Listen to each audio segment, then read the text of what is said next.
அனைவருக்கும் வணக்கம். நம்ம மல்லி சீரியல்ல என்னெல்லாம் சுவாரஸ்யமான விஷயங்கள் நடக்க போகுதுன்னு பார்க்கலாம் வாங்க. மல்லி பார்த்தீங்கன்னா ரேணுகாவோட லைஃப்பை நினைச்சு இவ்வளோ ஃபீல் பண்றாங்க.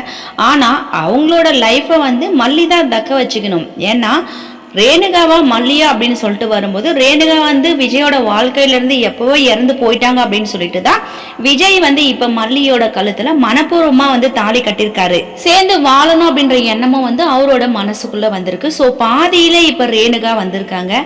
இதனால ரேணுகா மனநிலை அற்றவங்களா இருக்கிறதுனால கண்டிப்பா மல்லி சோ அவங்க ஒரு பக்கம் இருந்தாலும் நம்மளோட லைஃபை நம்ம பாத்துக்கணும் அப்படின்னு சொல்லிட்டு மல்லி தான் முடிவு பண்ணணும்.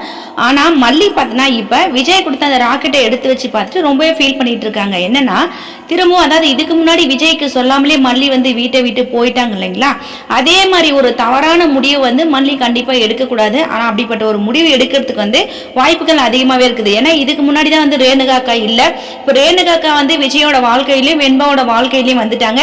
இதுக்கப்புறம் அவங்களுக்கு இடையூற நம்ம ஏன் இருக்கணும், இவங்களோட லைஃபை விட்டு நம்ம தூரத்துல தள்ளி போயிடலாம். நம்மளுக்கு கடவுள் கொடுத்துக்கிற வாழ்க்கை இதுதான். சோ நீ எப்பவுமே அழுதுகிட்டே இருக்கணும், உனக்கு ஒரு சந்தோஷமான வாழ்க்கையை கிடைக்காது அப்படின்னு சொல்லிட்டு தான் கடவுள் நம்மள இந்த உலகத்திலே படைச்சிருக்கோம் அப்படின்னு சொல்லிட்டு மல்லி ஒரு முடிவு பண்ணியிருக்காங்க. சோ எது எப்படி இருந்தாலும் மல்லி இந்த வீட்டை விட்டு விஜய்க்கு தெரியாம போயிட்டா, அதனால பாதிக்கப்பட போறது கண்டிப்பா ரேணுகாவும் இல்ல விஜயும் இல்ல, நம்ம மல்லி மட்டும் தான். ஏன்னா விஜய் கொஞ்ச நாளைக்கு இருப்பாரு. சோ அதுக்கப்புறம் இல்ல மல்லி விருப்பப்பட்டுதான் போயிருக்கோம் அப்படின்னு சொல்லிட்டு ரேணுகாவை பார்த்துட்டு வாழ்ந்துட்டு போயிட்டே இருப்பாரு. இதுதான் நடக்க போகுது. ஆனா மல்லி என்ன முடிவெடுக்க போறாங்க அப்படின்றதான் வெயிட் பண்ணி பார்க்க போறோம். இந்த வீடியோ பிடிச்சிருந்தா மறக்காம நம்ம சேனலை சப்ஸ்கிரைப் பண்ணுங்க. தேங்க்யூ.